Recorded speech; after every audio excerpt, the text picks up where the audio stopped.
আসসালামু আলাইকুম। আশা করি সবাই ভালো আছেন। সারাদিন রোজা রাখার পর আমরা ক্লান্তি দূর করার জন্য বিভিন্ন রকম শরবত খেয়ে থাকি। প্রতিদিন একই রকম শরবত না খেয়ে স্বাদের ভিন্নতা আনার জন্য এরকম এক গ্লাস লাচ্ছিও বানিয়ে নিতে পারেন।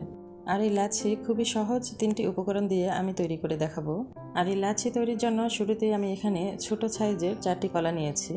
আমি এখানে 4 থেকে 5 গ্লাস লাচ্ছির জন্য এই উপকরণগুলো ব্যবহার করব।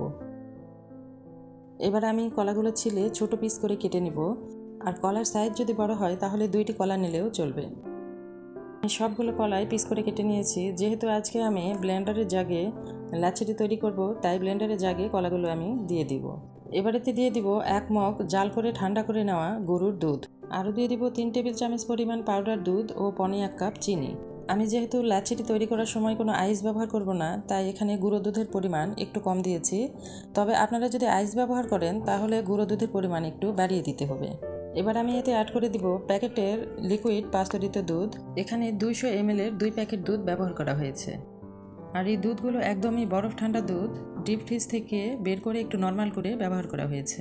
আমি এখানে প্যাকেটের দুধ ব্যবহার করেছি। আপনারা চাইলে এই পুরো লাচ্ছি প্রসেসটাই গরুর দুধ দিয়ে তৈরি করতে পারেন। সেক্ষেত্রে গরুর দুধের সাথে পাউডার দুধ মিশিয়ে নিয়ে একটু ঘন করে নিলে স্বাদ খুব ভালো আসে।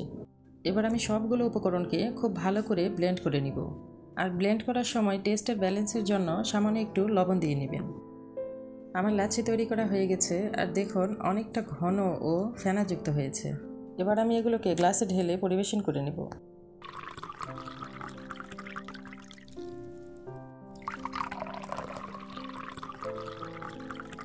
আর পরিবেশন করার আগে এখানে কিছু বরফ কুচি ও বাদাম কুচি দিয়ে দিচ্ছি। আমার রেসিপিটা ভালো লেগে থাকলে আশা করব এই রমজানে একবার হলেও ট্রাই করবেন। আর আমার চ্যানেলে নতুন হয়ে থাকলে সাবস্ক্রাইব করে পাশে থাকবেন।